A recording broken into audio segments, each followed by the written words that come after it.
नमस्कार दोस्तों, मैं हूं शोभित श्रीवास्तव। आपका स्वागत करता हूं अपने चैनल पे। तो मैं बहुत इंपॉर्टेंट टॉपिक पे आज ये वीडियो बना रहा हूं। आजकल काफी न्यूज वायरल हो रही है कि गुड़गांव में नए सेक्टर्स आ रहे हैं, गवर्नमेंट नए सेक्टर्स को प्रमोट कर रही है, नए सेक्टर्स डेवलप कर रही है। तो इसकी एक्चुअल असलियत क्या है, क्या इस पे असर पड़ेगा मार्केट पे, क्या बायर्स को कोई फायदा मिलेगा? तो मेरे इस चैनल को लास्ट तक आप देखिएगा।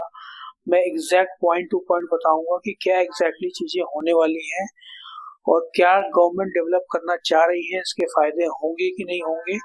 तो प्लीज इस चैनल को सब्सक्राइब कर लीजिए ताकि ऐसे टॉपिक पे आपको सारी इंफॉर्मेशन डिटेल मिलती रहे।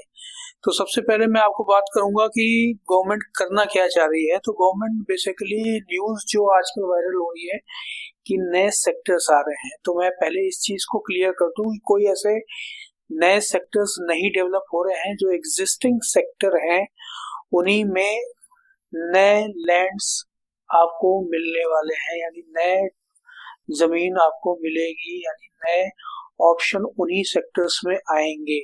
तो कोई ऐसा नया सेक्टर गवर्नमेंट नहीं बना रही है।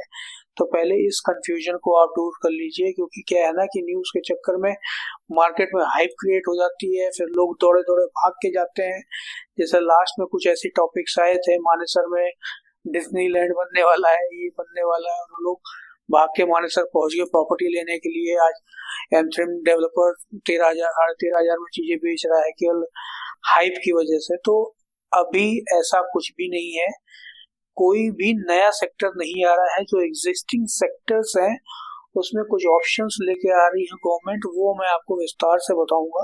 तो प्लीज इस चैनल पे बने रहिएगा। तो इसमें 3 जोन है सबसे ज्यादा। एक तो आपका है द्वारका एक्सप्रेसवे, दूसरा एसपीआर है, और तीसरा आपका जो मानेसर वाला जोन आ जाता है, पटौदी वाला जोन आ जाता है। मैं गुड़गांव की बात कर रहा हूँ।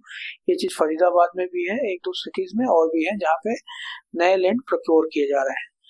अब सब दूसरा जो इसमें आया था, पहला में तो आपको कंफ्यूजन मैंने आपको दूर कर दी कि भाई कोई नए सेक्टर नहीं है, एग्जिस्टिंग सेक्टर्स है। दूसरा जो मार्केट में ये भ्रम चल रहा है या लोग वायरल कर रहे हैं कि इससे अफोर्डेबिलिटी आ जाएगी, लोग उछल उछल के वीडियो बना रहे हैं कि ये अफोर्डेबिलिटी आ जाएगी, महंगे में जमीनें मिलती थी तो महंगे में आपको मिलते हैं, डेवलपर महंगे काटते हैं। मतलब जाहिर सी बात है, डेवलपर को महंगा मिलेगा तो आपको भी महंगी चीजें मिलेंगी। बट ऐसा कुछ भी नहीं है, कोई अफोर्डेबिलिटी नहीं आने वाली। रीजन मैं बता दूं क्यों।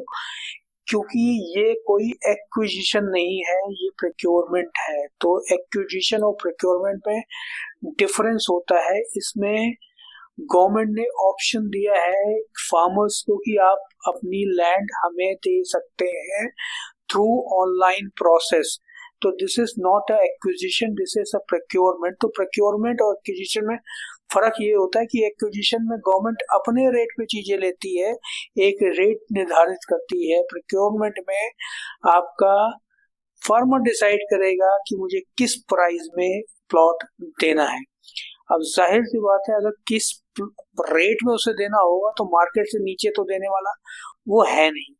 जैसे कुछ वीडियोस में कुछ इन्फ्लुएंसर ने बताया कि 100 करोड़ की जमीन पहुंच गई है एकड़ में, 55 करोड़ रुपए, 60 करोड़ रुपए एकड़ में जमीनें पहुंच गई हैं, अब वो सस्ती मिलेंगी। तो ऐसा कुछ नहीं भाई, फार्मर मूर्ख नहीं है, वो कोई भी जमीन सस्ते में नहीं देने वाला। फर्क ये है कि जो एक लोकल डीलर होता था बिटवीन फार्मर और आपका डेवलपर, अब वो गवर्नमेंट रोल अदा करने जा रही है, यानी गवर्नमेंट खुद एज एन ब्रोकर बनना जा रही है, दोनों के बीच में मीडिएटर बनना चाह रही है कि ऑनलाइन प्रोसेस के थ्रू फार्मर अपनी लैंड देगा, फिर वो ई ऑक्शन के थ्रू डेवलपर को लैंड मिलेगी। तो इसमें कोई अफोर्डेबिलिटी की बात नहीं है। तो ये सरासर झूठ है कि ये भाई अफोर्डेबिलिटी आने वाली है। तो ऐसा कुछ नहीं है, केवल मार्केट में हाइप क्रिएट है। हाइप क्रिएट के साथ साथ लोग कूद पड़ेंगे, फिर मार्केट में थोड़ा सा बूम आएगा, फिर पीछे चला जाएगा। तो इस बात का ध्यान रखिएगा, कोई अफोर्डेबिलिटी नहीं आने वाली। अब कौन कौन से सेक्टर्स हैं मैं वो आपको बता देता हूँ। जो सबसे पहले सेक्टर है आपके, अगर मैं बात करूँ द्वारका एक्सप्रेसवे पे, तो जो ग्लोबल सिटी आपके आने वाली है 36A, 36B या 36C, इन सेक्टर्स में कुछ लैंड प्रोक्योर होंगी, जिसमें कुछ नए ऑप्शंस आएंगे डेवलपर्स को, वो ई ऑक्शन के थ्रू लैंड मिलेगी, प्रोजेक्ट्स नए नए आएंगे। जाहिर सी बात है लोग ये भी कह रहे हैं कि प्लॉटिंग के ऑप्शन आएंगे, तो मुझे नहीं लगता कि ज्यादा प्लॉटिंग के ऑप्शन आएंगे, क्योंकि फायदा न गवर्नमेंट को है प्लॉटिंग बेचने में, ना डेवलपर्स को है। तो जाहिर सी बात है ई ऑक्शन के थ्रू जब डेवलपर लेगा तो महंगी जमीन लेगा, फिर हाई राइज निकालेगा। और ग्लोबल सिटी जैसे एरिया में जो 1000 एकड़ की जिस तरह की डेवलपमेंट की बात कर रहे हैं, वहां आपको क्या लगता है कि क्या वहां पे प्लॉट बिकेंगे अफोर्डेबल रेट पे? कुछ नहीं बिकने वाला। हाई राइज अच्छे खासे रेट पे आएंगे क्योंकि इंटरनेशनल डेवलपर्स आ रहे हैं, तो ऐसा कुछ नहीं है। दूसरी लोकेशन एसपीआर आ जाती है, सेक्टर 70 हो गया, 68 हो गया, आपका 79। तो ये जो सेक्टर है ये ऑलरेडी हाइप्ड है, ऑलरेडी मैक्सिमम जमीन डेवलपर्स ने ले रखी है, एक्वायर कर रखी है। तो यहाँ पे लिमिटेड ऑप्शन आएंगे, तो कोई अफोर्डेबिलिटी नहीं आने वाली। तीसरा सेक्टर आप देख सकते हैं, या तीसरा जोन देख सकते हैं जो पटौदी का एरिया है, सेक्टर 2 और 3 जो अभी डेवलपमेंट स्टेज पे है। हाँ, वहाँ पे इंफ्रास्ट्रक्चर डेवलपमेंट की जरूरत है। अगर वहाँ पे गवर्नमेंट लेके आती है ऑप्शन तो लोगों का फायदा होगा। वहाँ पे जाहिर सी बात है जो अभी डेवलपर्स हैं वो लोकल डेवलपर्स हैं। वहाँ पे अगर गवर्नमेंट स्कीम लेके आती है तो नए डेवलपर्स आएंगे, अच्छे डेवलपर्स आएंगे, तो इंफ्रास्ट्रक्चर में ग्रोथ मिलेगा और प्राइस अप्रिशिएट करेगा। तो अगर पूरा क्रश अगर मैं निकालना चाहूँ तो जो लास्ट में ऑप्शन आता है आपका, इससे फायदा किस जोन को होगा? वो होगा पटौदी को। तो जाहिर सी बात है ना द्वारका एक्सप्रेसवे को होगा ना वहां पे होगा। तो प्लीज इस चीज से दिमाग हटा लीजिएगा कि आपको कुछ नया मिलने वाला है गुड़गांव में, एज इट इज नहीं है। आपका क्या कहना है इस सारे एक्विजिशन प्रोसेस या प्रोक्योरमेंट प्रोसेस पे या नए सेक्टर्स पे?